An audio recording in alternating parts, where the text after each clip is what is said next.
"Calm down, sir. I'm going to save you," said the beggar girl to the wealthy man with a heart full of pain. Richard Miller felt his chest tighten as if 1,000 bricks were pressing against his heart. There, in the middle of Denver's central square, surrounded by people rushing to their appointments, he collapsed onto a concrete bench, his hands trembling over his navy blue linen jacket. That's when a soft little voice cut through the traffic noise beside him. A girl no older than 8, wearing an oversized grey hoodie that swallowed her thin frame, knelt beside him without hesitation. Her brown eyes shone with a determination that didn't match her age. "Calm down, sir. I'm going to save you," she said, placing her tiny hands on his arm. Richard tried to speak, but the words wouldn't come. The pain in his chest was unlike anything he'd ever felt. It wasn't physical. It was as if something inside him was shattering. "Breathe slowly with me," the girl continued, her calm voice contrasting with the chaos around them. "Inhale and exhale. Inhale and exhale." Without understanding why, Richard obeyed. There was something about this child's presence that soothed him. Her messy blonde hair peeked out from under the hood, and her cheeks were smudged with dirt, but her eyes held a wisdom impossible for someone so young. "How do you know what to do?" Richard managed to whisper, still gasping. "My grandma taught me. She said when the heart hurts, it's not always because it's sick. Sometimes it's just too heavy with sadness," the girl replied, adjusting the hoodie slipping off her small shoulders. Richard felt a different kind of tightness in his chest, not pain, but emotion. It had been so long since anyone had shown him genuine care. In recent years, the only people who approached him were interested in his construction company or financial favors. "What's your name?" he asked, trying to compose himself. "Emily, but everyone calls me Em," she smiled, revealing a few missing baby teeth. "And you?" "Richard?" He hesitated for a moment. "Why aren't you in school?" Em's smile faded briefly, but she quickly masked it. "It's Saturday, Uncle Richard, no school today," she lied, averting her gaze. Richard wasn't foolish. He might have been emotionally shaken, but his business instincts were still sharp. From the girl's clothes, the marks on her small hands, and the way she dodged the question, he knew something was wrong. "Where are your parents, Em?" The question hung in the air for a few seconds. Em fiddled with the hem of her hoodie, clearly uncomfortable. "They had to travel. I'm staying with an aunt." Another lie, flimsier than the first. Richard's heart clenched again, but this time it wasn't for himself. It was for this child who, despite her own obvious struggles, had stopped to help a stranger. "Em, are you hungry?" The girl's eyes lit up for a second before she tried to hide it. "No, Uncle Richard, I just had lunch." Another lie, but Richard pretended to believe her. "That's good, because I was thinking of getting something to eat. Would you keep me company? I don't like eating alone." Em hesitated, glancing around as if expecting someone to scold her. "Only if you promise you're feeling better." "I promise," Richard smiled for the first time in weeks. "Thanks to you." They walked to a bakery near the square. Richard discreetly watched as Em looked around with curiosity, as if she wasn't used to entering shops. When the clerk asked for their order, the girl's eyes practically sparkled at the sight of the pastries in the display. "Could we have a sweet roll and some orange juice?" Richard asked for her. "And a veggie sandwich too?" Em asked timidly. "And maybe another roll for my aunt. She really likes cinnamon rolls." Richard ordered double what Em had suggested, claiming he was also very hungry. While they waited for the order to be ready, he tried to make conversation. "Do you live around here?" "Sort of," Em replied vaguely. "And you, sir, do you work nearby?" "Yes, I do. I own a company that builds houses and buildings." "Pretty houses?" Em's eyes filled with curiosity.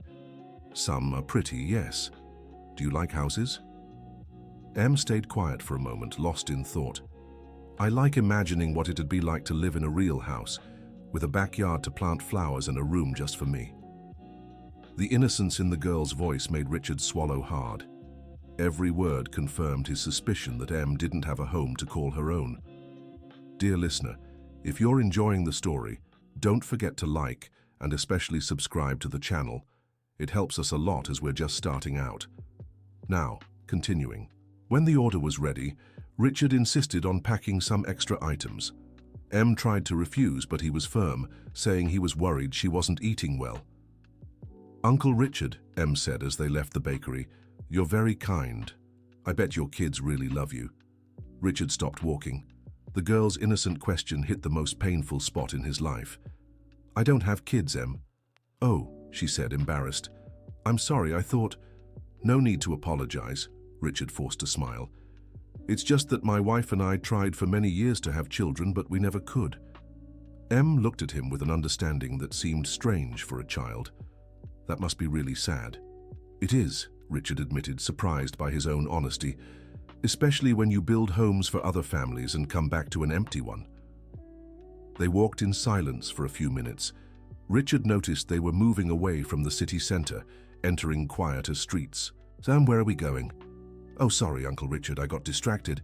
My aunt lives around here," she gestured vaguely. But Richard saw the streets growing poorer. The houses were simple, some with patched roofs and small yards fenced with wire. It wasn't exactly where he'd expect someone to be caring for a child. "Em," he stopped and crouched to her level. "Can you tell me the truth? Where do you really live?" The girl looked at the ground, nervously fidgeting with the bag of rolls. "I don't want you to be mad at me." "I promise I won't be mad. I'm just worried." Em sighed, seeming much older than her 8 years. "I live there." She pointed to an unfinished building at the end of the street. It was basically 4 brick walls without plaster, with a blue tarp serving as a roof. Alone. Richard felt the world spin. An 8-year-old living alone in an abandoned construction site. "Alone? What do you mean alone?" "My grandma passed away 3 months ago. She was the one who took care of me. After she was gone, some men came and said I couldn't stay in her house because it wasn't mine, so I found this place." "And your parents?" "I don't know who they are. Grandma said my mum was really young when I was born and couldn't take care of me, so she brought me to Grandma." Richard felt a mix of anger and sadness. How could a child be living like this without anyone knowing? "Em, do you have any documents? A birth certificate?" Grandma kept some papers in a box, but when the men came, they took everything, said it was to pay her debts. "And you've been living here for 3 months? How do you get food?" Em shrugged, trying to seem strong. "Sometimes people on the street give me something. There's a lady, Mrs. Wilson, who always sets aside a plate for me when there's leftover food, and I help some people by carrying their grocery bags at the market." Richard looked at the abandoned building Em called home. It was impossible for a child to be living there. There was no bathroom, running water, or electricity. How did she manage to bathe? What did she do when it rained? And during cold nights? "Can I see where you sleep?" Em hesitated, but finally nodded. They walked toward the building. The smell of dampness and mold was strong.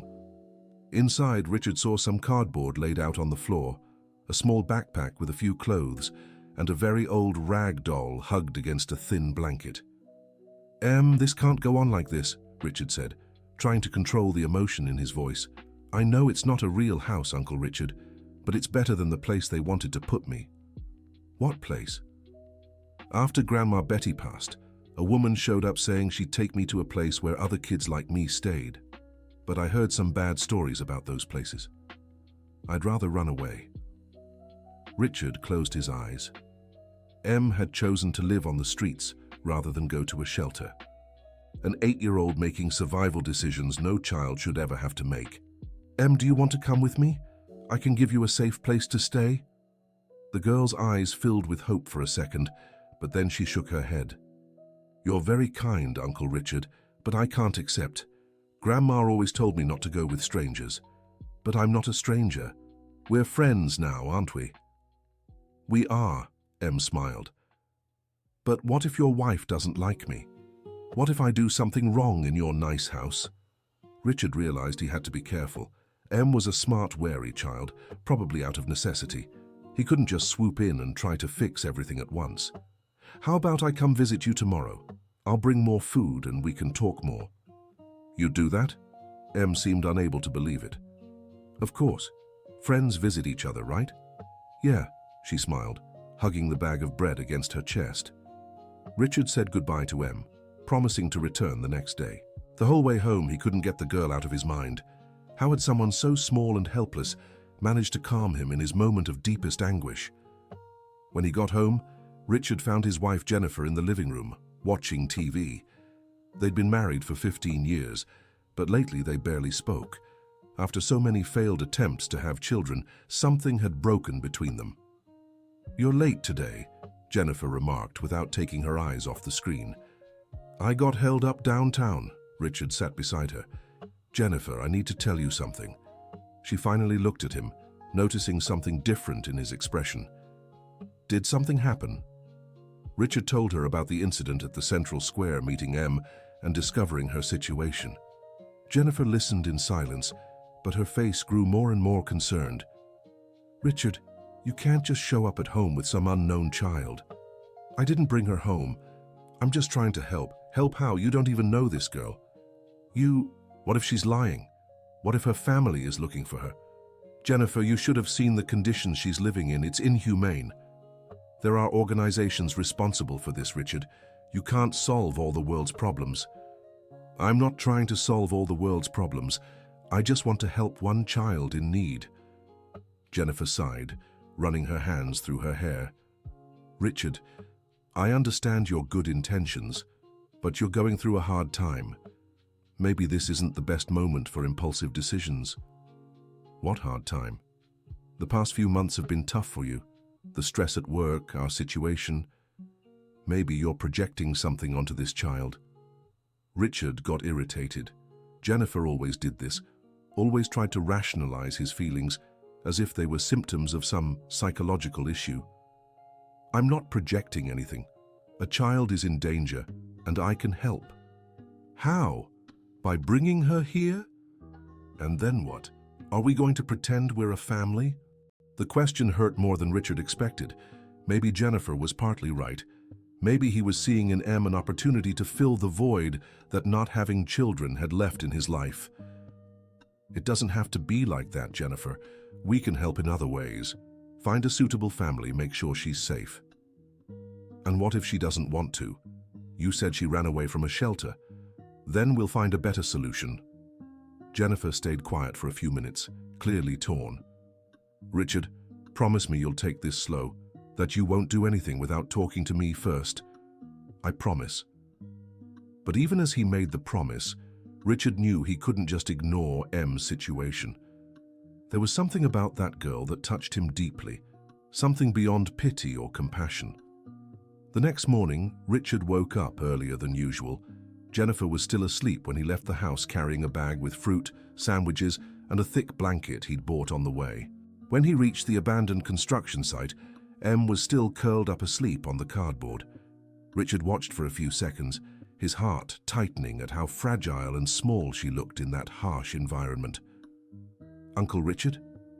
Em opened her eyes, seeming confused for a moment. "Good morning, Em. I brought breakfast." The girl's face lit up. She quickly got up, trying to smooth her messy hair. "You really came? I thought I dreamed it yesterday." "Promises are meant to be kept," Richard smiled, handing her the bag. As Em ate hungrily, Richard looked around. The construction site was on a vacant lot surrounded by modest houses. A few people passed by on the street, but none seemed to notice or care about a child living there. "Em, can I ask you something?" "Sure, Uncle Richard." "Why did you help me yesterday? You didn't know me, and I could have been a bad person." Em chewed thoughtfully before answering. "Grandma always said you can tell when someone's heart is broken. You had that look like you'd lost something really important. And you still wanted to help me? Grandma said helping others is what makes you feel less alone." Em shrugged. "And it worked. Last night, I didn't feel as lonely as I usually do." Richard felt his eyes well up. That child's wisdom was both beautiful and sad. No 8-year-old should have to think about loneliness so deeply. "Em, would you like to take a hot shower and sleep in a real bed tonight?" The girl's eyes sparkled, but then she grew wary. "At your house?" "At my house. My wife is excited to meet you." It was a small lie. Jennifer was more apprehensive than excited, but Richard knew if she met Em in person, she'd fall in love with her too. "And then can I come back here?" "If you want, but maybe we can talk about other options." Em hesitated for a long time. Richard could see the internal war going on in her little head, the need for safety fighting against the fear of disappointment or rejection. Can I bring my doll? Of course. What if I don't like the food? We'll order pizza. What if I break something? We'll fix it. For every fear Em expressed, Richard had a reassuring answer. Finally, she agreed to go with him, but only after packing her few belongings into the small backpack just in case. The walk to Richard's house was an eye-opener. Em observed everything with curiosity and awe. When they entered the neighborhood where Richard lived, with its large houses and well-kept gardens, she fell silent, clearly impressed. Uncle Richard, are you very rich? Why do you ask? The houses here are huge, like castles. Richard laughed. To him, it was just his neighborhood. To Em, it must have seemed like a completely different world. I'm not rich, Em, just lucky in business. When they arrived in front of Richard's house, Em stopped at the gate, her mouth hanging open. Is this where you live? Yes. What do you think? It's the most beautiful house I've ever seen in my life, Em whispered. The house was indeed impressive. 2 stories, a spacious garden, a pool in the back. Richard had built every detail with the thought of one day having children running through the halls. Ironically, he was now bringing home a child who wasn't his daughter, but needed care as if she were. Jennifer appeared at the door when she heard the gate open. Richard saw her expression change when she spotted Em. First surprise, then a softness he hadn't seen in a long time. This is Em, Jennifer. Em, this is my wife, Jennifer. Hi, Aunt Jennifer, Em said shyly, clutching her rag doll to her chest. Jennifer knelt to meet the girl at eye level. Hi, sweetheart. Richard has told me so much about you. What a beautiful doll you have. It was my grandma's. She made it for me. Your grandmother was very talented. Shall we go inside? You must be tired. Richard watched with relief as Jennifer naturally took on the role of a caring hostess. Maybe she was more willing to help than she had let on the night before. Inside, Em stood frozen in the entryway, clearly unsure how to act. Everything was so different from anywhere she'd ever been. Em, would you like to see the house? Jennifer offered. Can I? Em asked, as if it were an immense privilege. Jennifer showed her every room, and Em asked innocent questions about everything. Why was the dining table so big if only 2 people lived here? What were all those remote controls for? How did the water come out hot from the faucet? Dear listener, if you're enjoying the story, don't forget to like and especially subscribe to the channel. It really helps us who are just starting out. Now back to the story. When they reached the guest room, Em stood at the door, amazed. Is this where I'll sleep? If you'd like, Jennifer said. There's your own bathroom right there. And you can pick any clothes you want from the closet. I can really choose, of course, and tomorrow morning we'll go shopping to get you some things of your own. Richard watched the interaction between his wife and Em with growing emotion. Jennifer was being naturally maternal, something he knew she'd carried inside for years, waiting for a chance to express. Aunt Jennifer, can I ask you something? Of course, sweetheart. Why don't you and Uncle Richard have children? The question dropped like a bomb in the silence. Richard and Jennifer exchanged glances, both clearly unsure how to answer. It's complicated, Em, Jennifer said gently. Sometimes things don't happen the way we want them to. Oh, Em seemed to understand she touched on a delicate subject. I'm sorry I asked. No need to apologize, dear. You can ask anything. That night was magical for everyone. Em took a hot bath and put on clean pajamas for the first time in months. Jennifer made a special dinner, and the 3 of them ate together at the dining table. Over the meal, Em shared stories about her grandmother and the adventures they'd had together. Richard and Jennifer found themselves laughing genuinely for the first time in a long while. Grandma always said I was like a little flower growing in the middle of concrete, Em shared. Small but strong. Your grandmother was a wise woman, Richard remarked. She was. She taught me everything I know, how to sing, how to cook, how to care for people when they're sad. Is that why you knew how to help me yesterday? Grandma used to say that everyone has a heart that can break. but it can also be mended with kindness. After dinner, Jennifer helped Em get ready for bed. Richard watched from a distance as his wife naturally took on the role of caregiver, fluffing the pillows, telling a story, giving a goodnight kiss. When Jennifer left the room, her eyes were filled with tears. "Richard, she's an angel. She is, you see how special she is. How could anyone abandon a child like that? I don't know, Jennifer. But now she's safe. And then?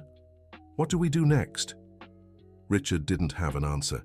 He knew they couldn't just keep Em indefinitely without resolving her legal situation. But he also knew he couldn't simply hand her over to just anyone. "We'll figure it out together." That night, Richard slept better than he had in months. For the first time in a long while, his house didn't feel empty. There were the sounds of a child's laughter echoing through the halls, life where there had once been only silence.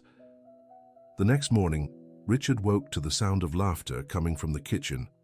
When he went downstairs, he found Jennifer and Em making breakfast together. Em was standing on a chair, helping stir the scrambled eggs. "Good morning, Uncle Richard." Em greeted him cheerfully. "I'm helping Aunt Jennifer with breakfast." "That's wonderful, Em. How did you sleep?" "It was the best night of my life. The bed is so soft I thought I was floating." Richard and Jennifer exchanged a look filled with emotion.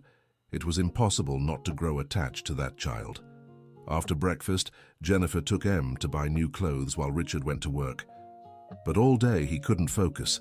His thoughts kept drifting back home, imagining Jennifer and Em together, shopping for clothes, talking, laughing. When Richard got home that evening, he found Em in the garden, playing with a new doll Jennifer had bought her. She was sitting on the grass, setting up a little imaginary picnic. "Uncle Richard, look what Aunt Jennifer gave me." Em proudly showed off her new clothes, the doll, and some children's books. "How wonderful, Em. Did you enjoy your outing?" "I loved it. And guess what? Aunt Jennifer said tomorrow we can plant real flowers in the garden. Real ones." Richard smiled, noticing how hard Jennifer was trying to make Em feel at home. But at the same time, a worry grew in his chest. What if they were creating an illusion for everyone, and when the time came to resolve Em's situation for good? That night, after Em had gone to sleep, Richard and Jennifer had a serious talk about the future. "Jennifer, I need to tell you something. I called some lawyers today trying to understand the process for adopting Em." Jennifer was silent for a moment. "What did they say?" "That it's complicated. First, we'd have to prove she really has no family. Then we'd go through a series of evaluations. And even then, there'd be no guarantee. What if we find out she does have family, that someone's looking for her? Then we'd have to give her back. Richard, have you thought that maybe it's not fair for her to grow attached to us if we can't promise we'll be able to keep her?" Jennifer's question echoed in Richard's mind all night. Maybe they were being selfish, satisfying their own emotional needs without considering Em's long-term well-being. But the next morning, when he saw Em helping Jennifer water the plants in the garden, with a radiant smile on her face and finally looking like a real child, Richard knew he couldn't just give up. That's when the phone rang. Jennifer answered, and Richard saw her expression change dramatically during the conversation. "It was the social worker," Jennifer said after hanging up. "Someone reported that there's a child living here without legal documentation." Richard felt the ground vanish beneath his feet. What does that mean? It means they're coming here this afternoon to assess the situation. And if we can't prove we have the legal right to care for Em, they'll take her. Richard looked out the window and saw Em still in the garden, oblivious to the storm brewing. In just 3 days, that little girl had brought more joy into his home than he'd felt in years. And now they might lose her. "Jennifer, we can't let this happen." "Richard, maybe it's for the best. Maybe there are people better qualified to take care of Em." "Better qualified? Jennifer, you've seen how she's blossomed here. She's happy, she's safe, she's loved. But what if she has real family out there? What if someone's desperately looking for her?" Richard knew Jennifer was right, but his heart refused to accept the possibility of losing Em. "Let's at least fight for her. Let's show the social worker that this is the best place for Em to stay." Jennifer agreed, but Richard could see the doubt in her eyes. They spent the whole morning preparing the house and organizing documents, trying to make the best impression possible. When they told Em about the social worker's visit, she visibly tensed up. "Are they going to take me away?" "We won't let that happen, Em," Richard promised, though he wasn't sure he could keep that promise. "But what if they say I can't stay? Then we'll find a way to fix it." At 3 in the afternoon, the social worker arrived. She was a middle-aged woman named Susan, who looked tired but not unkind. "Good afternoon. I'm Susan Thompson, the social worker. I received a report that you're sheltering a minor without legal documentation." "Please come in," Richard said, trying to stay calm. "We want to clear everything up." Susan entered and immediately spotted Em, who was sitting on the living room couch, clearly nervous. "Hello, sweetheart. What's your name?" "Emily," Em answered timidly. "Emily, how old are you?" 8. "And where are your parents?" Em looked at Richard and Jennifer, clearly unsure how to answer. "She told us her grandmother passed away and that she doesn't know her parents," Jennifer explained. Susan took some notes and then turned back to Em. "Emily, are you being treated well here?" "Yes. Uncle Richard and Aunt Jennifer are very kind to me." "And where did you live before coming here?" Em hesitated, looking at Richard again. "You can tell the truth, Em," Richard encouraged. "Aunt Susan just wants to help." "I lived in an abandoned building," Em murmured. Susan raised her eyebrows, clearly surprised. "An abandoned building? Alone?" "Yes. After Grandma Betty was gone, some men took me from her house. Then I found that place." "And how long were you living there?" 3 months. Richard watched Susan take more notes, her expression growing increasingly serious. "Mr. Miller, Mrs. Jennifer, can I speak with you privately?" They went to the kitchen, leaving Em in the living room watching TV. "Look, I'll be direct with you," Susan said. "This child's situation is very serious. An 8-year-old girl living alone on the streets for 3 months is a social emergency."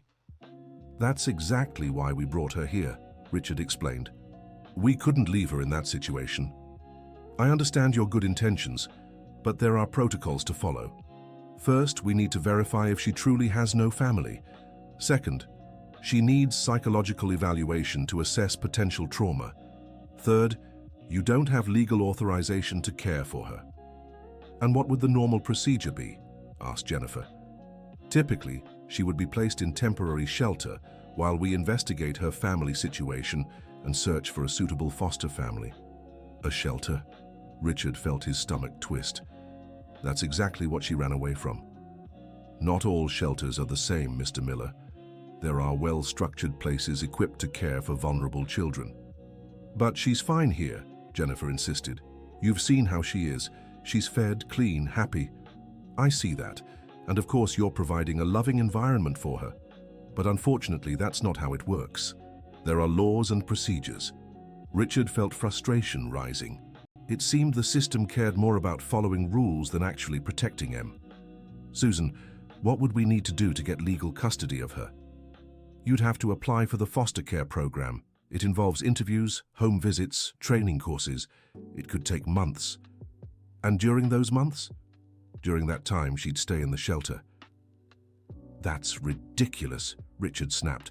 "You're saying it's better for a child to be in a shelter with strangers than in a home where she's loved and cared for?" "I'm saying there are laws to protect both children and families.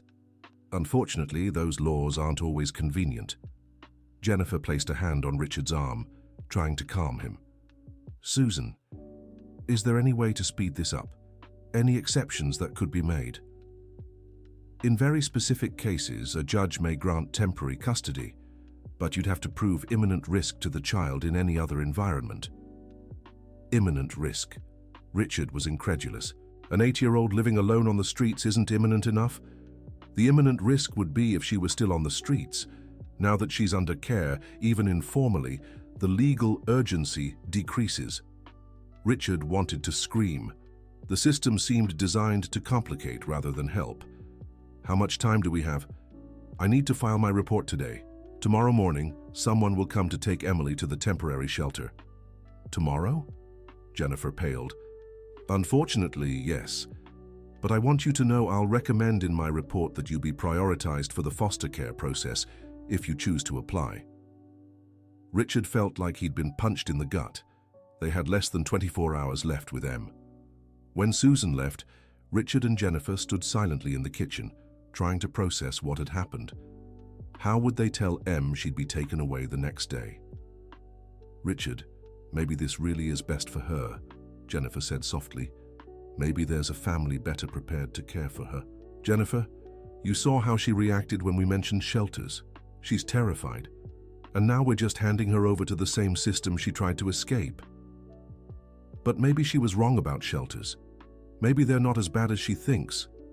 Richard shook his head. He knew Jennifer was trying to rationalize it to make it hurt less, but deep down, he felt they were failing Em. When they returned to the living room, they found Em still on the couch, but she wasn't watching TV anymore. She was clutching her rag doll, tears streaming down her face. "Em, what's wrong?" Jennifer rushed to her. "I heard you talking in the kitchen. They're going to take me to one of those places tomorrow, aren't they?" Richard and Jennifer exchanged glances. There was no point in lying. "Em, sweetheart," Jennifer sat beside her. "Aunt Susan said there's a very good place where you'll stay temporarily while we sort out your situation." "But I don't want to go. I want to stay here with you." Emily's tears broke Richard's heart. How do you explain to an 8-year-old that the adult world is full of rules that sometimes do more harm than good? "Em, if it were up to us, you'd stay here forever. But there are laws we have to follow." "Laws? What kind of laws say a child can't stay with people who love her?" Emily's simple, direct question left Richard speechless. How do you explain bureaucracy to someone who just wants a home? "They're laws meant to protect children," Jennifer tried to explain. "But I don't need protection from you. You've never hurt me." Richard knelt in front of Emily. "Em, I promise you we'll do everything in our power to bring you back. We'll apply to the foster care program, we'll talk to lawyers, we'll fight for you. And what if you can't? What if they send me far away and I never see you again?" Richard couldn't answer. That was exactly what he feared. That night was the hardest since Emily had arrived. She barely ate dinner and clung to Jennifer and Richard, as if trying to soak up as much love as possible before being separated from them. At bedtime, Emily asked to stay in their room. "I don't want to sleep alone tonight," she said, her voice trembling. Richard and Jennifer couldn't refuse. They made a makeshift bed on the floor, and Emily slept between them, holding both their hands. In the middle of the night, Richard woke and saw Emily staring at the ceiling. "Can't sleep." "I'm trying to memorize everything," she whispered. "The smell of the house, the sound of rain on the roof, the warmth of the bed. I want to remember it all." Richard felt tears burning his eyes. How could such a small child be so wise and yet so tragic? "Em, you'll come back, I promise." "Uncle Richard can't promise that. No one can." And she was right. Richard was making a promise he might not be able to keep. The next morning, Susan arrived with a younger colleague.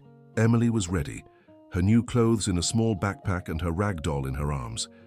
"Ready to go, Emily?" Susan asked gently. Emily nodded, but Richard could see her fighting back tears. "Uncle Richard, Aunt Jennifer," she said, her voice shaking. "Thank you for taking care of me. You're the kindest people I've ever known." Jennifer couldn't hold back and began to cry openly.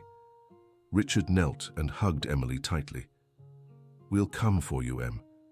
That's a promise." "I know you'll try," she replied with unsettling maturity. As the social services car pulled away from the driveway, Richard and Jennifer stood in the garden, watching until it disappeared. The house had never felt so empty. "Richard, did we do the right thing letting her go?" Richard didn't know how to answer. Every part of him screamed that they'd failed Emily, yet he understood they had no choice under the legal system. "We'll do the right thing now," he said firmly. "We'll bring her back."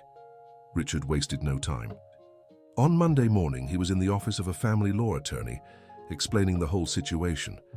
"Dr. Wilson, I need to understand exactly what I have to do to get legal custody of Emily." William Wilson was an experienced lawyer, known for his work with adoption and foster care. "Richard, first we need to understand the full legal situation of this child. You said she has no documents?" According to her, They were taken when her grandmother passed away, along with other things from the house. That complicates things, but it's not impossible. We'll need to reconstruct her documentation, birth certificate, medical history, school records, if any. How long does that take? It could take weeks, months in more complicated cases. And during that time she remains under state care, in the shelter. Richard ran his hands through his hair, frustrated. Dr. Wilson, is there any way to speed this up? Any legal loophole? There is one possibility. If we can prove that you've already established a significant bond with the child and that separation is causing her emotional harm, a judge might grant an emergency temporary custody order. How do we prove that? We'd need psychological evaluations for both of you and her, witnesses who can attest to the bond. And most importantly, we'd need the child herself to express her desire to stay with you. Em has already made that very clear. Yes, but it would need to be in an official hearing in front of a judge. Richard felt a flicker of hope. How long would it take to get that hearing? If we can present it as an emergency, maybe 2 weeks. 2 weeks, Richard repeated. 2 weeks felt like an eternity, but it was better than months. Richard, I need to be honest with you. Even if we get temporary custody, we'd still have to go through the full foster family evaluation process. And there's no guarantee that in the end, Em would stay with you permanently. Why not? Because if during the investigation we find she has biological family looking for her, the legal priority would be to return her to them. A chill ran through Richard's stomach. He hadn't seriously considered that possibility. What if Em had parents or other relatives searching for her? What if the biological family can't provide a suitable environment? Then we'd have to prove that in court. It's complicated, Richard. The system always favors biological family, even when the foster family offers better conditions. Richard left the lawyer's office with mixed feelings. There was hope, but also many variables beyond his control. When he got home, he found Jennifer on the phone with someone. That was Susan, she said after hanging up. She called to ask if we wanted to visit Em at the shelter. How is she? According to Susan, she's physically fine but very quiet. She's not interacting much with the other kids. Richard closed his eyes. He could picture Em, withdrawn and scared, trying to protect herself emotionally from this new reality. Let's go see her today. The shelter was in an outlying area of the city. It was a simple building but clean and organized. A staff member named Amanda greeted them at the entrance. You must be Richard and Jennifer. Emily has talked a lot about you. How is she? Jennifer asked anxiously. She's adjusting. She's a very polite and smart girl, but I can tell she's keeping her feelings to herself. Amanda led them to a common room where several children were playing. Richard spotted Em immediately. She was sitting alone in a corner, clutching her rag doll, watching the other kids. When she saw them, her face lit up completely. Uncle Richard, Aunt Jennifer. She ran to them, and Richard scooped her up, feeling how tightly she hugged him, as if she'd never let go. I missed you so much, Em whispered in his ear. We missed you too, sweetheart, Jennifer said, stroking the girl's hair. They spent the whole afternoon with Em. She showed them the dormitory where she stayed, told them about the other kids, and explained the shelter's routine. She tried to seem cheerful, but Richard could see she was just making an effort not to worry them. Em, is the place nice? Asked Jennifer. Yes, Aunt Jennifer. The ladies are kind, and the food is good, and there are plenty of kids to play with. But you're not playing with them, Richard observed. Em shrugged. They've known each other for a long time. I'm new here. And how are you feeling? Em looked around, making sure no one was listening. Homesick, she whispered. The word home hit Richard hard. For Em, home was no longer the abandoned building where she had lived for months. Home had become his and Jennifer's house. Em, we're working to bring you back. Uncle Richard hired a lawyer and we're doing everything right so you can stay with us forever. Em's eyes filled with hope. Forever, really? Forever, Richard promised, though he knew he couldn't guarantee it. When it was time to leave, Em once again fought back tears. Will you come back tomorrow? We'll come back as often as we can, Jennifer promised. And you won't forget me if it takes too long. We'll never forget you, Em. You're part of our family now. On the way home, Richard and Jennifer were silent, each lost in their own thoughts. "Richard," Jennifer finally said, "I want to adopt Em." Richard looked at his wife, surprised. Jennifer had been cautious from the start, always mindful of the difficulties and complications. "Are you sure?" "Absolutely. I know it might not work out. I know it could be a long and painful process. But I love that girl as if she were my own daughter, and I can't just give up on her." Richard felt a wave of relief and gratitude. Having Jennifer fully on his side made all the difference. "Then we'll fight for her, with everything we have." In the following days, Richard and Jennifer devoted themselves entirely to the legal process. They officially enrolled in the foster care program, began psychological evaluation sessions, and hired a private investigator to help reconstruct Em's documentation. The investigator, Michael Parker, was experienced in missing children cases. "Richard, I need you both to tell me everything you know about Emily's story. Any detail could be important." Richard and Jennifer recounted everything Em had told them about her grandmother, the men who took her from the house, and the documents that were taken. "Did she mention her grandmother's name?" "Only that everyone called her Grandma Betty," said Jennifer. "And does she remember where her grandmother's house was?" "She told us it was in a neighborhood called West Side, but she doesn't remember the exact address." Michael took detailed notes. "I'll start by investigating death records for women named Betty in Westside over the last 6 months. With luck, we'll be able to track down the original paperwork." Dear listener, if you're enjoying the story, please take a moment to like and especially subscribe to the channel. It helps us a lot as we're just starting out. Now back to the story. Meanwhile, Richard and Jennifer visited Em at the shelter every day. Gradually, they noticed she was becoming more withdrawn. Amanda, the shelter worker, confirmed their concerns. "Emily's eating less and sleeping poorly. I think she's getting depressed." "Depressed?" Jennifer was alarmed. "An 8-year-old? Unfortunately, it's more common than you think. Children who form strong bonds and then are separated can develop depressive symptoms." Richard felt a mix of guilt and urgency. Maybe they shouldn't have let Em grow so attached to them if they weren't sure they could keep her. "What can we do?" "Keep up the regular visits and speed up the legal process as much as possible." That night, Richard called Dr. Wilson. "Doctor, we need to expedite the emergency custody request. Em is getting sick at the shelter." "Richard, I understand the urgency, but we're still gathering the necessary documentation. Without the complete psychological reports, the judge won't even consider the request." "How much longer?" "1 more week for the reports to be ready. After that, I can file the request immediately." 1 week. Richard prayed that Em could hold on for 1 more week, but on the 5th day, Amanda called with troubling news. "Richard, Emily fainted today during lunch. We took her to the hospital, and the doctors said it's malnutrition and extreme stress." Richard felt his world crumbling. "Malnutrition? She's not eating?" "She's been eating very little these past few days, and when she does, she sometimes throws up. The doctor said it might be a psychosomatic reaction to the separation. We're heading to the hospital now." Richard and Jennifer rushed out of the house. At the hospital, they found Em in a small bed, hooked up to an IV. She looked even smaller and more fragile than usual. "Uncle Richard." Her voice was weak when she saw them. "We're here, sweetheart." Richard held her tiny hand. "How are you feeling?"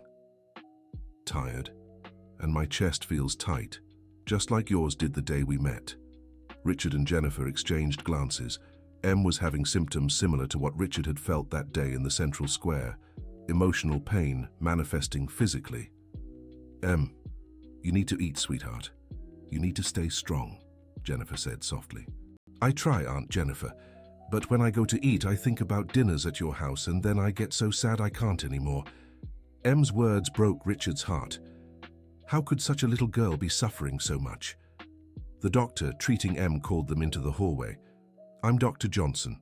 Are you the ones responsible for Emily?" "We're the people who cared for her before she was taken to the shelter," Richard explained. "I see. Well, physically, there's nothing serious wrong with her, but psychologically she's deeply shaken. What happened that led her to the shelter? Richard briefly explained the situation.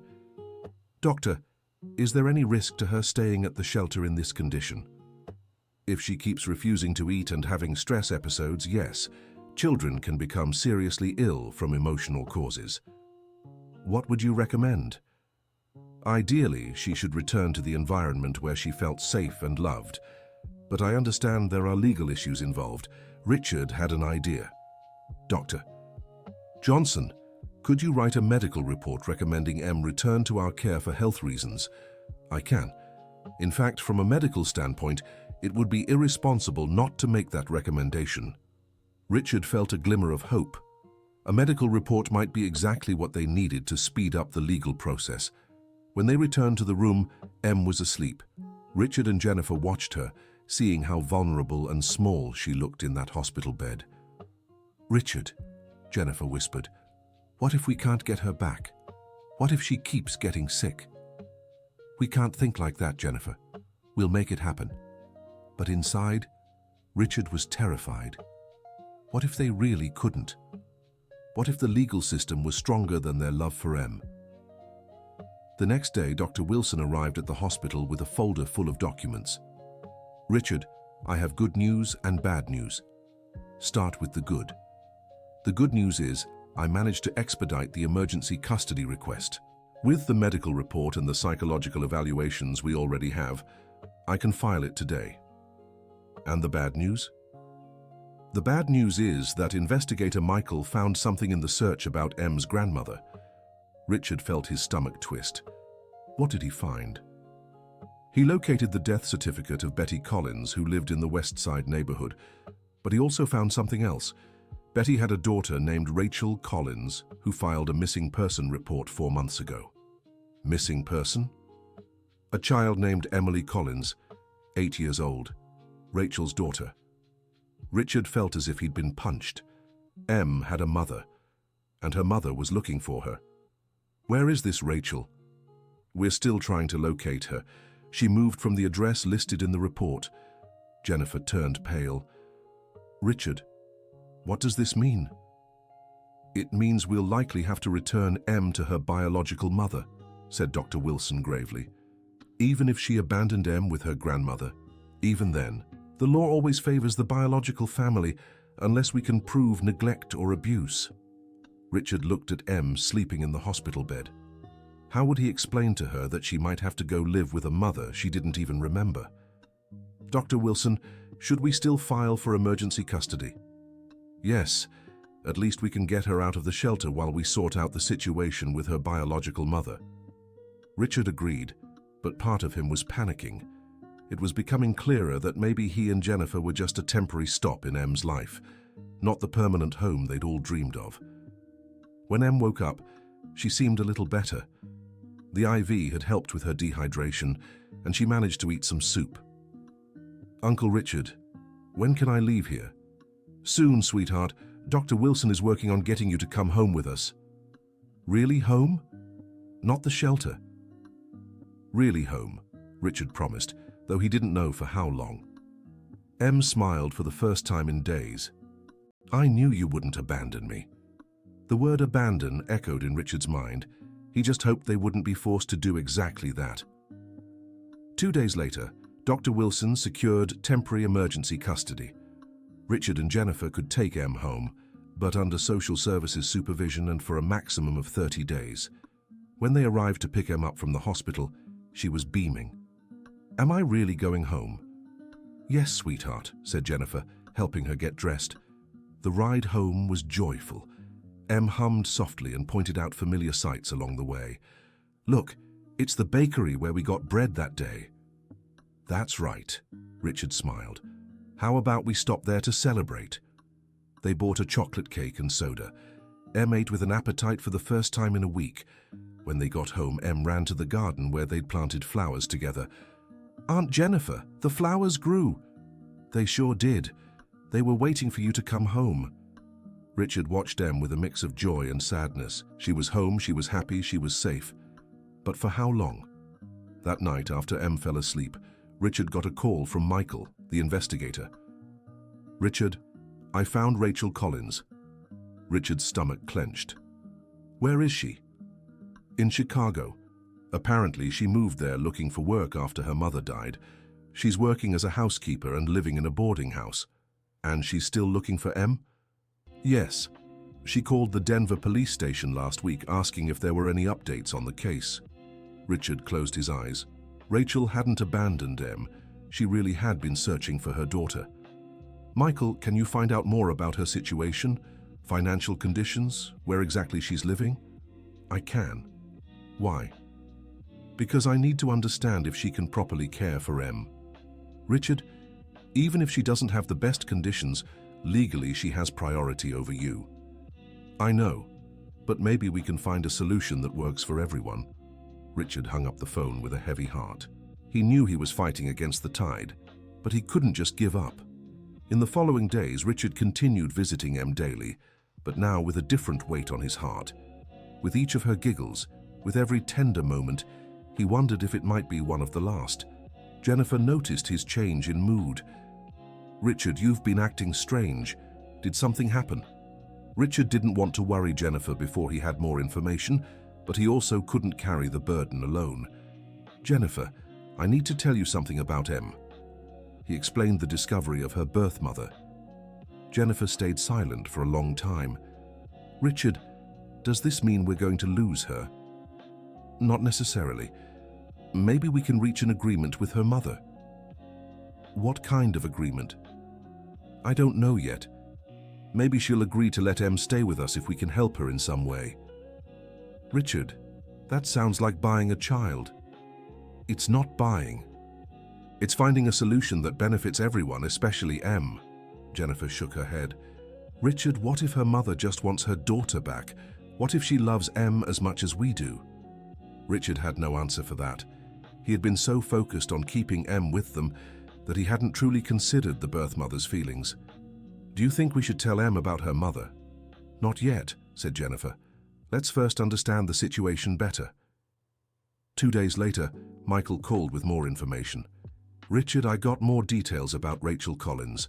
She's 26, works as a housekeeper in Chicago, earning minimum wage, lives in a boarding house she shares with other women. No criminal record, no drug use. She sounds responsible. She does. And Richard, there's something interesting. I spoke with some people who knew her here in Denver. According to them, Rachel left Em with her mother when Em was a baby because she couldn't take care of her alone. The father never took responsibility, so she didn't abandon Em. She left Em with her grandmother because she had no choice. Exactly. And when her mother died, Rachel was in Chicago working. By the time she came back to Denver, Em had already disappeared. Richard began to understand the full situation. Rachel wasn't an irresponsible mother who had abandoned her child. She was a young mother who had made the difficult decision to leave her daughter with her grandmother so she could work and support them both. Michael, do you have Rachel's number? I do. Do you want me to contact her? Richard hesitated. Once they contacted Rachel, there would be no turning back. The reality of Em having a birth mother would become official. Not yet. Let me talk to my wife first. Richard spent the whole night thinking. For the first time, he truly considered Rachel's feelings. He imagined how he would feel if he were Em's father and she had disappeared. The pain, the anguish, the helplessness. The next morning, he made a decision. Jennifer, I think we should contact Em's mother. Richard, are you sure? I am. It's not fair to her to keep suffering without knowing where her daughter is. And it's not fair to Em not to know she has a mother who loves and is looking for her. Jennifer sighed. You're right, but Richard, what if this means we lose Em forever? Then at least we'll know we did the right thing. Richard called Michael and asked him to contact Rachel. The conversation was scheduled for the next day. That night, Richard and Jennifer decided to tell Em about her mother. Em, sweetheart, we need to talk to you about something important. Em was playing in the garden with her dolls. She stopped and looked at them carefully. Did something bad happen? It's not bad, sweetheart, but it's important, said Jennifer, sitting beside her on the grass. Em, do you remember your mother? Asked Richard carefully. Em shook her head. Grandma Betty said she had to travel far away when I was little. Why are you asking? Richard took a deep breath. Because we found out where she is, and she's looking for you. M's face completely changed. First surprise, then confusion, then something Richard couldn't quite identify. She's looking for me. Yes, she is. And tomorrow, she's coming to talk with us. M stayed quiet for a long time, processing the information. Is she going to take me away from here? We don't know yet, sweetheart. We'll talk to her and figure out what's best for you. What if I don't want to go? The question broke Richard's heart. M, she's your mother. She loves you. But you love me too. And I love you both. Richard and Jennifer exchanged glances. How do you explain the legal and emotional complexities of the situation to an 8-year-old? M, said Jennifer softly, love isn't something that runs out. Even if you go live with your mother, we'll always love you forever. And can I still visit you? We'll talk about that with your mother. M nodded, but Richard could see she was scared. Uncle Richard, Aunt Jennifer, do you promise you won't let me go if I don't want to? Richard felt his heart tighten. How could he promise something he might not be able to keep? M, we promise we'll do everything in our power to make sure you're happy and safe. It wasn't exactly a promise to keep her with them, but it was the only one Richard could honestly make. The next day, Michael arrived with Rachel Collins. Richard saw her through the window as she stepped out of the car. She was a young woman, thin, with black hair tied in a simple ponytail.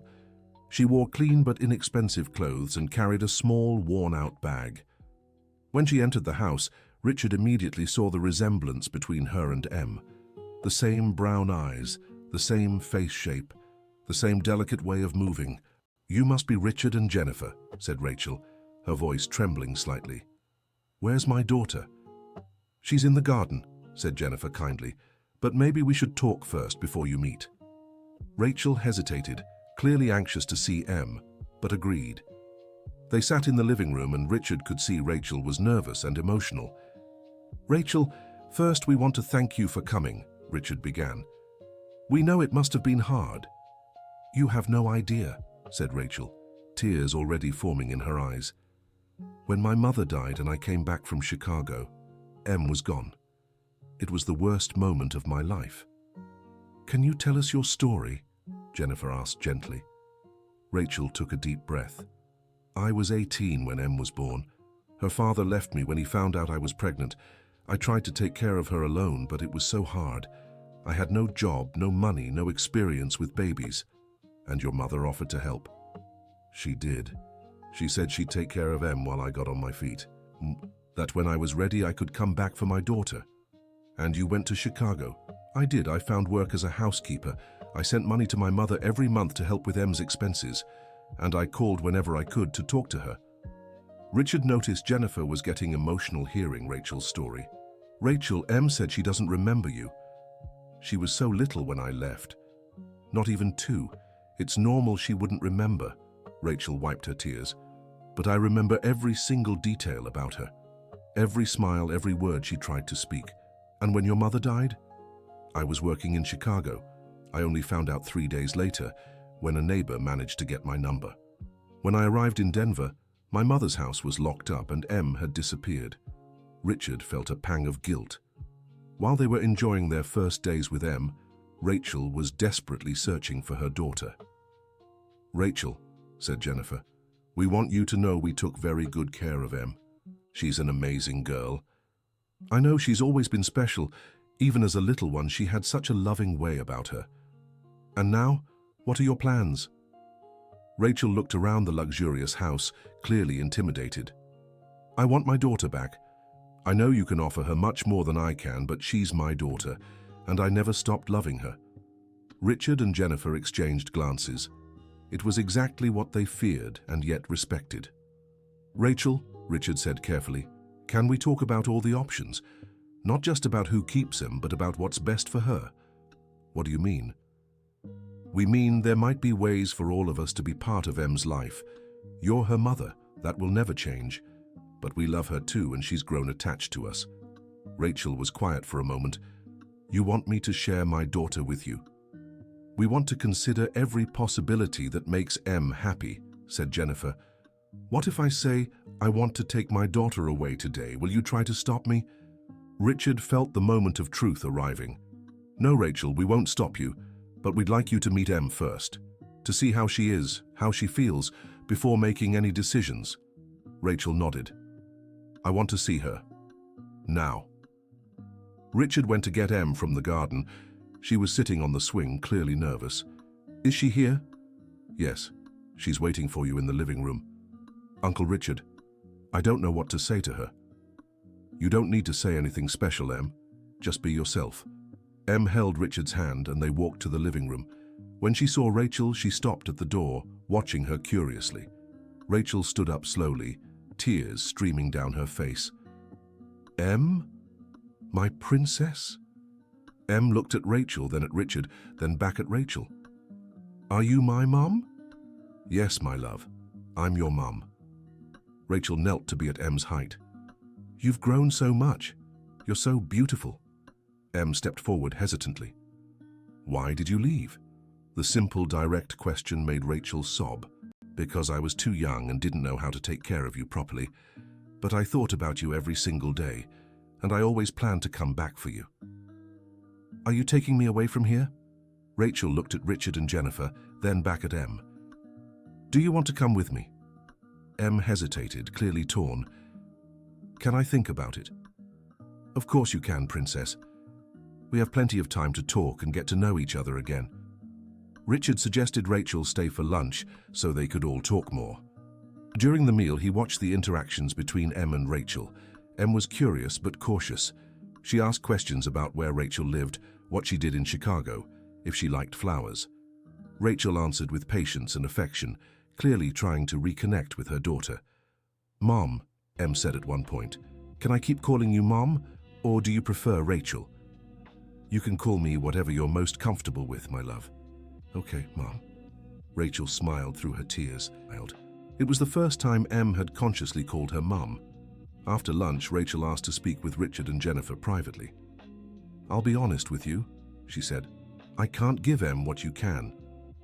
I live in a boarding house in Chicago, earn minimum wage and work 6 days a week. But you have a mother's love to offer, said Jennifer. That's worth more than anything material. Is it really? Rachel looked around. You have a beautiful home, financial stability, time to dedicate to her. I have to work all day just to cover basic expenses. Richard saw an opportunity. Rachel, what if there was a way for you to have financial stability and still be close to Em? What do you mean? What if we offered you a job here in Denver, a better salary, a home near ours? Richard, Jennifer interrupted, surprised by the proposal. Jennifer, think about it. Rachel could work at our company, have financial independence, and Em could spend time with her birth mother and with us. It would be the best of both worlds. Rachel looked at them, clearly surprised. You'd do that? Even knowing it would mean Em spends less time with you? We do whatever is best for Em, said Richard, and we believe she needs her mother in her life as much as she needs us. Rachel was quiet for a long time. I need to think about this. It's a lot all at once. Of course. In the meantime, how about you stay here for a few days? You could sleep in the guest room and spend more time with Em. Rachel agreed, and in the following days the household dynamic changed completely. Em was clearly confused but also curious about her mother. Rachel made an effort to reconnect with her daughter while respecting the space Em needed. Richard watched their interactions with growing interest. Rachel was affectionate but not intrusive, smart yet humble, and she clearly loved Em with all her heart. On the third day, Em came to Richard with a question he hadn't expected. Uncle Richard, why can't my mom live here forever? What do you mean, Em? Why can't we all be one big family, with you, Aunt Jennifer, and my mom? The innocence of the question touched Richard deeply. To Em, the solution was simple. Bring all the people she loved together into one big family. Em, your mom is an adult who needs her own life, her own home. But she can have her own life nearby, right? Richard realized Em had grasped the essence of his proposal to Rachel. Yes, sweetheart, if she wants to. That night, Rachel made her decision. Richard, Jennifer, I accept your offer. but with a few conditions. What conditions? First, I want a real job, not charity. I want to earn my salary honestly. We agree, said Richard. You can work in the company's administrative department. I'm sure you'll do well. Second, I want my own home. It doesn't have to be big, but it has to be mine. We can help with that, said Jennifer. Until you can buy something, we can rent a small place nearby. And third, Rachel hesitated, I want us to set clear rules about M's custody. I don't want conflicts later about who decides what in her life. Richard found the third condition mature and sensible. How do you see that working? On weekdays, Em stays with me. On weekends, she can stay with you, and we'll split vacation time. But important decisions about her education, health, and future, we make them together. Richard and Jennifer exchanged glances. It was a generous offer from Rachel. What does Em think about this? Let's ask her. When they explained the plan to Em, her eyes lit up.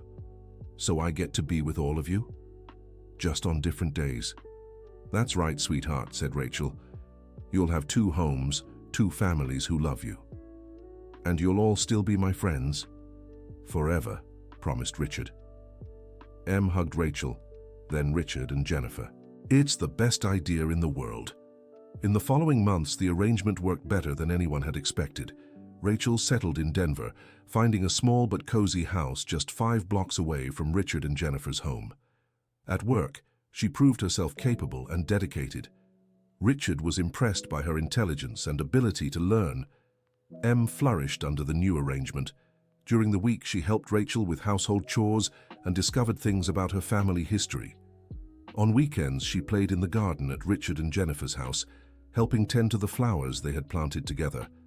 But most importantly, she was happy and safe. A year after the day they first met in the central square, Richard was sitting again on the same bench where it had all begun, but this time he wasn't alone. Em was beside him, telling him about a school project. Uncle Richard, do you know what I wrote in my essay about family? What did you write? I wrote that family isn't just who you're born with. Family is who chooses to stay together and take care of each other. Richard smiled, feeling his chest swell with pride and love.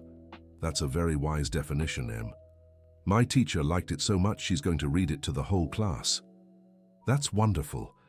Em looked at Richard with that serious expression that sometimes crossed her face. Uncle Richard, do you remember when we first met here? I remember it perfectly. Your heart was hurting, wasn't it? It was, yes. And now? Richard paused to think. It had been so long since he'd felt that ache in his chest, that emptiness that had haunted him for years. Now my heart is healed, Em. Because you found a family? Because I found you. And through you, I found a love I didn't even know existed. Em smiled and took Richard's hand. And I found 3 people who love me. My mom, you, and Aunt Jennifer. And we all found each other. Richard hugged her. Just like you said, family is who chooses to stay together. As they walked back home, where Jennifer and Rachel were waiting for the Sunday dinner that had become tradition, Richard reflected on how life could be unpredictably generous. He had once thought he'd never be a father. Jennifer had thought she'd never be a mother. Rachel had feared she'd lose her daughter forever, and Em had believed she'd be alone forever. But they had all found a way to form an unconventional yet deeply loving family. When they arrived, Rachel was helping Jennifer in the kitchen. Over the months, the 2 women had developed a sincere friendship, united by their shared love for Em. How was your walk? Jennifer asked. It was great, Em replied. And you know what else? Uncle Richard said his heart is healed. Rachel smiled at Richard. That's wonderful. A healed heart means we're on the right path. During dinner, they talked about their plans for the week. Em had a school presentation on Thursday. Jennifer had offered to help with her costume. Rachel would rehearse her lines. Richard would be in charge of recording everything. It was a complex dynamic, but it worked. Each of them contributed something different to Em's life, and she thrived under all that attention and care. After dinner, when Rachel and Em left for their own home, Jennifer sat beside Richard on the couch. Richard, are you happy with how things turned out? I am. At first, I was so focused on keeping Em with us that I didn't consider other possibilities. But now I see this solution is much better. Better how? Em has her birth mother, which is her right, but she also has our adoptive family, which offers her other things. She didn't have to choose between her mother's love and ours. You managed to keep them both. And we managed to be parents, even if not biologically. Exactly. Sometimes life gives us what we need in ways we never imagined. Jennifer nestled into Richard's arm. You know what I find most amazing about this whole story? What? How it all started with you having an ache in your heart. And now, a year later, your heart is healed and full of love. Richard thought about that. It was true. That pain in his chest had completely disappeared, not because he had ignored or suppressed the problems that caused it, but because he had found a way to turn that pain into love. Jennifer, do you think if I hadn't had that episode in the central square, none of this would have happened? Maybe not. Maybe you needed to be in a vulnerable place to recognize a kind soul when she appeared. And Em needed to be in a desperate situation to find the courage to help a stranger. The right people find each other at the right time, Jennifer mused. Richard agreed. There was something almost magical in how their lives had intertwined. Not magical in a supernatural sense, but in how small decisions and coincidences had combined to create something beautiful. On Thursday, the whole family was present for Em's school performance. Richard filmed everything, Jennifer took pictures, and Rachel cheered enthusiastically. After the performance, a few parents approached them, curious about their family dynamic. Sorry for being nosy, one mother said, but I'm intrigued. You seem like such a close family. We are, Em replied proudly. Uncle Richard and Aunt Jennifer are my heart parents, and this is my real mom. They all love me so much. The simplicity with which Em explained it made Richard smile. To her, there was nothing complicated or strange about it. It was just her family. Later, on the way home, Rachel commented on the moment. Em explains our situation better than any adult. It's true, Jennifer agreed. She doesn't see complications where there aren't any. And she teaches adults that family can take many different forms, Richard added. That evening, Richard got an unexpected call from Dr. Wilson, the lawyer who had helped them with the custody process. Richard, I'm calling to congratulate you on the success of the arrangement you made with Rachel. Thank you, Dr. Wilson. It's working out really well. Actually, I'm calling for another reason too. I got a call from a social worker in another district. They have a situation similar to Em's and were wondering if you'd be willing to serve as an example for other cases. Richard was surprised. How so, an example? What you did was innovative. You found a way to respect the biological mother's rights while keeping the child in a stable, loving environment. Other cases could benefit from similar arrangements. Richard discussed the proposal with Jennifer and Rachel. They all agreed that if they could help other families find creative solutions to difficult situations, it would be worth sharing their experience. A few months later, they welcomed a family going through a similar situation, a child who had been cared for by grandparents and now needed a new home, but also had an aunt who wanted to be part of their life. Em was thrilled by the visit and proud to help. Uncle Richard, it's like our family is special and can teach other people how to be happy too. That's exactly it, Em. Sometimes the simplest solutions are the hardest to see. During the conversation with the visiting family, Richard realized how much his perspective had changed since the beginning of this journey. Before, he had seen the world in rigid terms. Either you were a parent or you weren't. Either you had a traditional family or you had no family at all. Now he understood that there are many ways to love, many ways to be a family, many ways to find purpose and happiness. At the end of that year, Richard organized a party to celebrate the first anniversary of the day he met Em. Not just for the family, but for all the people who had been part of the journey. Dr. Wilson, Susan the social worker, Michael the investigator, Amanda from the shelter. During the party, Susan made an observation that stuck with Richard. Richard, did you know your story is being used as a case study in universities? How so? Social work professors are using Em's story to teach that creative solutions can be better than rigid applications of protocols. And what do they conclude? That the child's well-being should always come before legal conventions, and that families can take many different forms as long as they're built on love and respect. Richard was moved to learn that their story could positively influence how other professionals handle similar cases. During the party, he had the chance to speak privately with Rachel. "Rachel, have you ever regretted your decision to accept our arrangement?" "Never," she answered without hesitation. "It was the best decision I ever made. Em is happy, safe, and loved, and I was able to get back on my feet financially without losing my daughter. And you? Are you happy?" "I am. I have my daughter, a job I love, and my own home now. And as a bonus, I gained an extended family who welcomed me with open arms." Richard smiled. That was exactly how he hoped Rachel would feel. "Rachel, can I ask you something personal?" "Of course." "Have you ever thought about dating someone? Marriage?" Rachel laughed. "Sometimes, but for now I'm focused on building my stability and my relationship with Em. Maybe in the future." "Why do you ask?" "Just curious. I want you to be completely happy." "Richard, I am happy, and if I ever meet someone special, I'm sure you'll support me too." Richard agreed. By now they truly were a family in every sense, including supporting each other in all aspects of life. 2 years after their first meeting in the central square, Em was turning 10.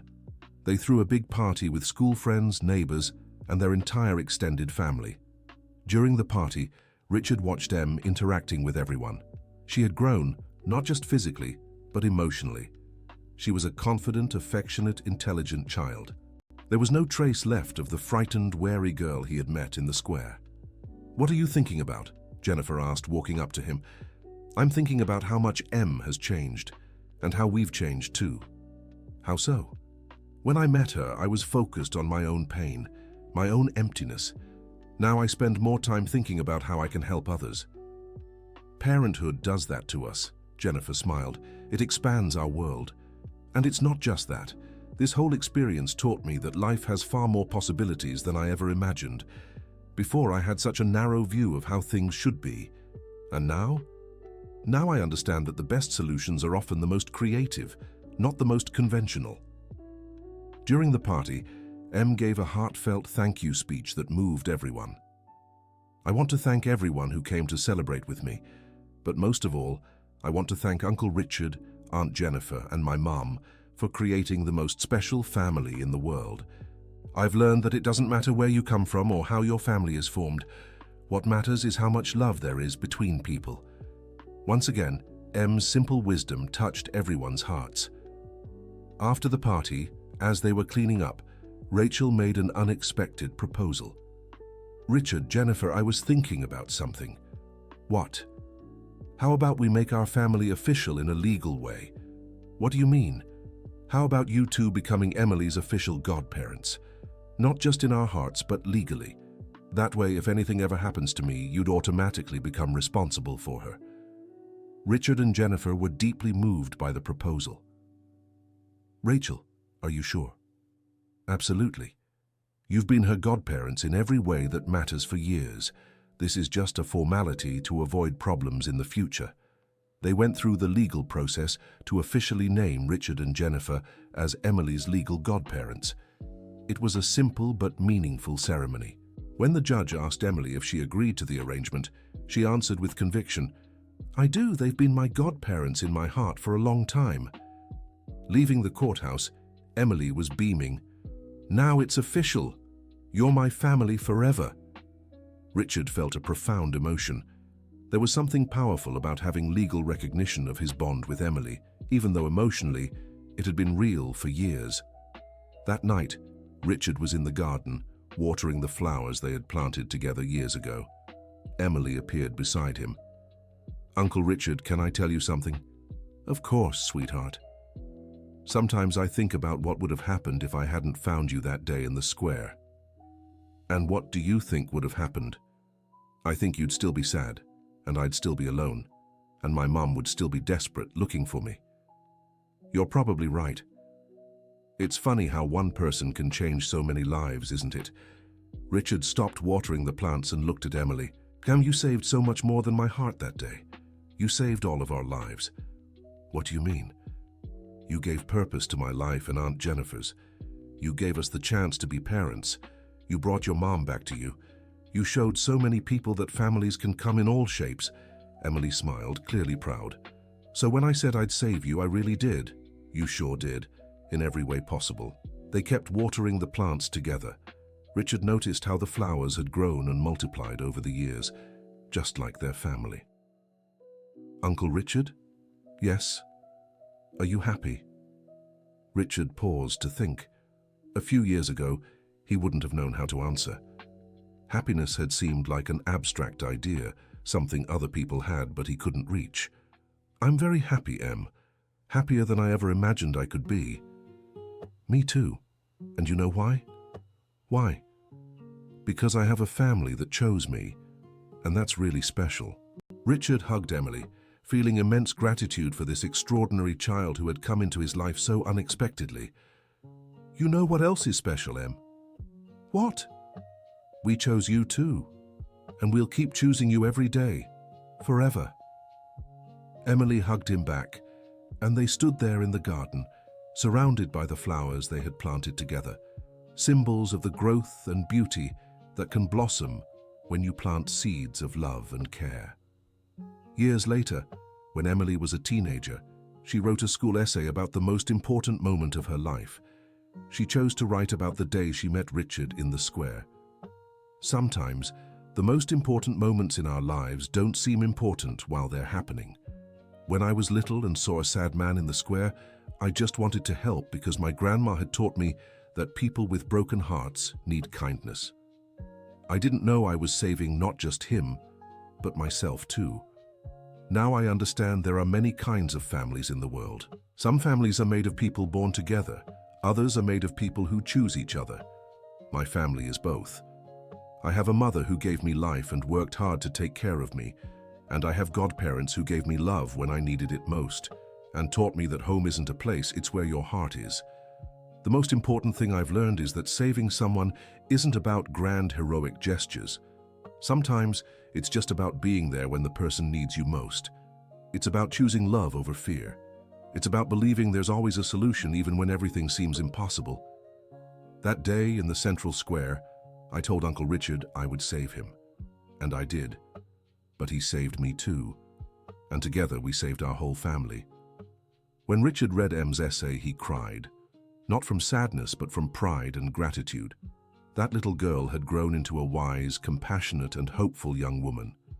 And when he looked into his heart, Richard realized it was completely healed. There was no more pain, no more emptiness, only abundant love and the certainty that sometimes the best miracles happen through small acts of kindness between ordinary people. End of story. And now, dear listener, what did you think of this touching story of Richard, Jennifer, Rachel, and Em? Did Richard make the right choices? How would you react if you were in his place? Tell us in the comments which part moved you the most and where you're joining us from. Your opinion means so much to us. Don't forget to like and subscribe to the channel so you don't miss other heartwarming stories like this one. Thank you so much for being here with us.